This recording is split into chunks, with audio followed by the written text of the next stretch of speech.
बांग्लादेश अपनी हरकतों से बाज नहीं आ रहा है। एंड दोस्तों, इस बार बांग्लादेश ने मेघालय में जो जीरो लाइन है उसके बिल्कुल नज़दीक में अपने ड्रोन्स को डिप्लॉय करना शुरू कर दिया है। आप लोग यहाँ पे देख सकते हैं, खबर कल रात को ही सामने आई है। एंड ये सेम डेवलपमेंट हमें आज से 2 दिन पहले भी देखने को मिली थी। एक बड़ी वार्निंग के बाद भी बांग्लादेश ने वही गलती कर दी जिसको भारत बार बार मना कर रहा था, और अब अपनी गलती का खामियाजा बांग्लादेश भुगत रहा है, क्योंकि पहले से ही अराकान आर्मी के ड्रोन और मिसाइल हमलों के बाद अब भारत की तरफ से भी बांग्लादेश पर एक बड़ा हमला हुआ है। क्योंकि মেঘালয় সীমান্তে ড্রোনের সাহায্যে নজরদারি চালাচ্ছে বাংলাদেশ। মেঘালয় রাজ্য পুলিশ ও বিএসএফ এর পক্ষ থেকে উঠেছে जमीन को बचाने के लिए, अपने कल्चर, अपने धर्म को बचाने के लिए आपको शस्त्र उठाने पड़ेंगे। देश के ड्रोन्स, ये जो टर्किश ड्रोन्स हैं, वो मेघालय, मणिपुर वगैरह पे भी उड़ रहे हैं। इंडिया के एयर स्पेस को वायलेट कर रहे हैं। नहीं सर, हम चावल खरीदेंगे, चाहे हमें म्यांमार से मिले, चाहे हमें इंडिया से मिले या हमें पाकिस्तान से मिले, लेकिन बात यह है कि पाकिस्तान अभी ऐसी हालत में नहीं है कि हम बांग्लादेश को सपोर्ट कर सकें, उनकी कोई जो है इस हवाले से मदद कर सके। उन्होंने तो अपने पैरों पे खुद कुल्हाड़ी मारी है कि इंडिया के साथ पंगा लिया। इंडिया ने उनके बाद में जो है जितने भी फूड एक्सपोर्ट थी वो बंद कर दी। बांग्लादेश ने एक बार फिर से अपने TB2 ड्रोन को लेकर एक बड़ी गलती कर दी है और अपने इस ड्रोन को एक बार फिर से बॉर्डर के पास लेकर पहुंचा है, जिसके बाद भारत के एक बड़े एक्शन के बाद बांग्लादेश में हड़कंप मच गया है। आपने इस चीज को इमीडिएटली फ्लैग कर दिया है, कहते हुए कि जो कानून है वो ये कहता है कि अगर दोनों देशों के बीच में कोई प्रॉब्लम नहीं है तो 10 किलोमीटर की एरियल स्पेस के बीच में किसी प्रकार का एरियल ऑब्जेक्ट नहीं दिखना चाहिए। लेकिन बांग्लादेश ने केवल 200 मीटर की दूरी पर अपने इन ड्रोन्स को यहाँ पे डिप्लॉय कर दिया है। इंडिया के खिलाफ न्यूक्लियर वेपन भी मांगना है। नमस्कार दोस्तों, कभी तो बांग्लादेश भारत से चावल की भीख मांगता है और कभी अपने ड्रोन को भारतीय सीमा पे तैनात करके भारत को धमकी देता है। इस समय मोहम्मद यूनिस का दिमाग लगता है पूरी तरह से खराब हो चुका है। इसको समझ में नहीं आ रहा है कि इसे क्या करना चाहिए। एक तरफ बांग्लादेश में पूरी तरह से भुखमरी वाले हालात हैं, चावल हो, पेट्रोल हो, खाने पीने की सारी चीजों जिनके दाम आसमान पे है, और ये कुछ भी मैनेज नहीं कर पा रहा है। महंगाई को इतनी बढ़ चुकी है कि ये लोग बिल्कुल उसे रोक नहीं पा रहे हैं। बार बार कभी ये भारत के कदमों में गिरते हैं कि भाई हमें चावल दे दो, हमें पेट्रोल दे दो, और कभी फिर इस तरह की हरकतें करते हैं। कभी ड्रोन तैनात करते हैं जो भारतीय सीमा में बहुत ज्यादा अंदर तक आ जाता है, और इस तरह की चीजें करके भारत को उकसाने की कार्रवाई भी ये करते हैं। अब ये डीप स्टेट का सारा गेम है, उकसाया जा रहा है भारत को कि भारत कोई कार्रवाई करे ताकि कोई युद्ध शुरू हो सके। डीप स्टेट का ये गेम क्या है, अगर आप ये समझना चाहते हैं तो इस वीडियो को अंत तक पूरा जरूर देखिएगा। आप इस सब के बारे में क्या सोचते हैं? BSF ने एक कड़ी कार्रवाई करी है मेघालय की सीमा में, और शायद BSF ने कड़ी कार्रवाई की है मेघालय की सीमा के पास, और बांग्लादेश को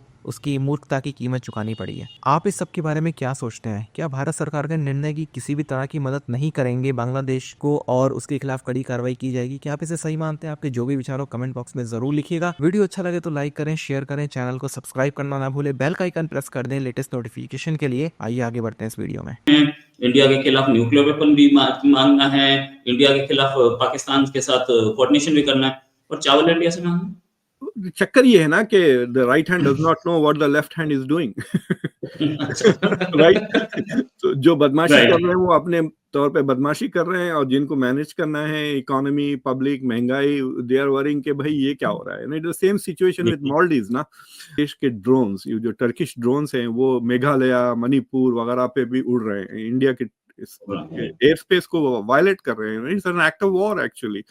तो ये what is the purpose of, मतलब why are they getting aggressive? भाई आपके घर में आग लगी हुई है, आग जुपाए बाजू के पड़ोस के घर में आप क्यों घुस रहे हो? I mean this is exactly not the time to make aggressive moves in any way ना। तो कुछ लॉजिक ही समझ में नहीं आ रही कि बांग्लादेश में हो क्या रहा है। It is on the verge of becoming something like a Yemen if it continues like this, you know.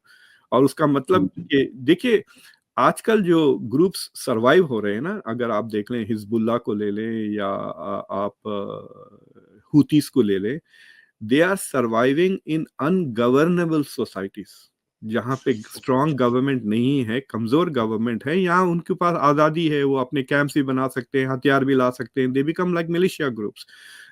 Syria में भी, तो अगर सीरिया में ठीक ठाक गवर्नमेंट आ जाती है, then you will see the disappearance of this.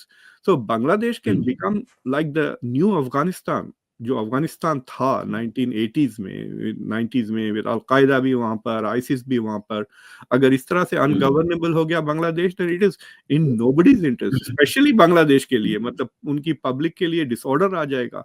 So I think India should show some leadership and have a big summit with मतलब अब तो चाइना से भी थोड़ी बहुत दोस्ती हो गई है बॉर्डर के ऊपर, तो they should have some kind of a meeting with China, the US and Bangladesh and say कि भाई before this thing gets out of hand, we need to bring it back and bring some order and some government, और election announce करते हैं, ठीक है 6 महीने के बाद कर दें, जून में कर दें, whatever the date, but they should announce that we are going to have an election. मैं सुना कि BNP भी अब भागने के लिए तैयार है वापस out of the partnership with the existing government, because उनको समझ में नहीं आ रहा कि क्या हो रहा है ना. हम चावल खरीदेंगे, चाहे हमें म्यांमार से मिले, चाहे हमें इंडिया से मिले या हमें पाकिस्तान से मिले, लेकिन बात यह है कि पाकिस्तान अभी ऐसी हालत में नहीं है कि हम बांग्लादेश को सपोर्ट कर सकें, उनकी कोई जो है इस हवाले से मदद कर सके. उन्होंने तो अपने पैरों पे खुद कुल्हाड़ी मारी है कि इंडिया के साथ पंगा लिया, इंडिया ने उनके बाद में जो है जितने भी फूड एक्सपोर्ट थी वो बंद कर दी. देखिए बेसिकली ना ये इकोनॉमी वॉर का दौर चल रहा है, ठीक है. अब हर मुल्क के लिए ना अपॉर्चुनिटीज होती हैं, ठीक है, अपनी इकोनॉमी को बिल्ड करने के लिए ना. अब हमारे पास भी चावल हैं, ठीक है, बेशक हम उनकी किसी और तरीके से मदद नहीं कर रहे, ठीक है, तो हमें फूड के लिए उनसे ट्रेड करनी चाहिए, इससे हमारी इकोनॉमी का फायदा होगा, क्योंकि हमने अपनी इकोनॉमी को देखना है. तो चीनी तो दे रहे हैं ना हम उन्हें, चीनी दे रहे हैं, चावल दें, जो जो चीज़ें ज़रूरत है उनको, हाँ, क्योंकि हम, लेकिन इस वक्त उनके पास पैसे नहीं है ना देने के लिए. आप ये भी तो देखें, आपको पता है कि इंडिया के 20,000 एक्सपोर्टर ने जो है वो बांग्लादेश के अंदर शिपमेंट भेजने से इनकार कर दिया है. उन्होंने बांग्लादेश की शिपमेंट वक्ती तौर पे रोक दी है क्योंकि उनके पास पैसे नहीं है देने के लिए, वो पेमेंट क्लियर करने के काबिल नहीं है. अभी आप देखें कि अडानी जो ग्रुप है उनकी बिजली के उन्होंने $billion के बिल देने हैं. मैं यही बात करना चाह रहा हूँ. देखें जो गवर्नमेंट्स होती है ना, अपनी इकोनॉमी को बिल्ड करेगी तो ये चीजें देखेगी ना. should pass orders to the BSF to raise the temperature along the international border with Bangladesh. मुझे ऐसा लगता है कि अब वक्त आ गया है कि होम मिनिस्ट्री BSF को बोले कि थोड़ा सा ना टेम्परेचर बढ़ा दो. अभी इंडियन आर्मी को बीच में डालने की जरूरत नहीं है, क्योंकि अगर इंडियन आर्मी फिर दोस्तों फिर वो मामला फिर हाथ से निकल जाएगा. जिस दिन इंडियन आर्मी बीच में पड़ गई फिर then they will go inside Bangladesh and they will, उधर नहीं ले जाना मामला. लेकिन हां, BSF को यह बोलना है कि एक्टिव एंगेजमेंट आप शुरू कर दीजिए. Active engagement. BSF troops are highly trained, they are motivated, mature troops, उनको पता है क्या करना है. आदेश की बात है. होम मिनिस्ट्री से ऑर्डर आता है कैटल स्मगलर. देखिए छोटी छोटी बातें मैं आपको बताता हूं. यहां पे कैटल स्मगलर को पहले एक जमाने में ऑर्डर थे, अब तो मुझे नहीं पता लेटेस्ट ऑर्डर्स क्या है, कि अगर कैटल स्मगलर भी हैं तो उन पे फायर नहीं करना, उनको पहले वार्न करना है, ये करना है, वो करना है. बहुत सारी पॉलिटिक्स इसमें घुस गई थी. वो बांग्लादेशी है, वो स्मगलर है, वो गैरकानूनी रूप से भारत के अंदर आ रहा है, ठोको उसको यार. कान खत्म. इसमें इतनी गणित क्या है 2+2=4? ये तो हर बच्चे को पता है 2+2=4. सामने से अगर स्मगलर आ रहा है, वो कैटल स्मगलिंग कर रहा है, ह्यूमन स्मगलिंग कर रहा है, ठोको. इसमें ऐसा नहीं है कि I am promoting violence. I am a peaceful man, I don't promote violence. But if somebody tries to enter your territory and enter your home, you have the right to defend your territory, that's all. And that is what you must do. अगर आप वहां पे 10, 15, 20 जो है गिरा देंगे, the message will be passed to Dhaka that this nonsense must stop, and they will stop. ये बांग्लादेशियों के अंदर एक नीडलेस अग्रेशन, उन्होंने फालतू का जो अग्रेशन ऑफ द वीक होता है ना, आपने देखा होगा 1.5 पसली का आदमी बहुत जोर से जंप मारता है, पहलवान इतनी बकवास नहीं करता. 1.5 पसली का आदमी जो 250 ग्राम का होगा बहुत जोर से ये ऐसा कर दूंगा, ये कर दूंगा. ये बांग्लादेशियों का एक नेशनल कैरेक्टरिस्टिक है, और मुझे लगता है कि वी मस्ट पनिश बांग्लादेश. अब समय आ गया है बांग्लादेश को पनिश करने का. कुछ नहीं, कॉलर पकड़ के 4-5 थप्पड़, सब ठीक हो जाएगा.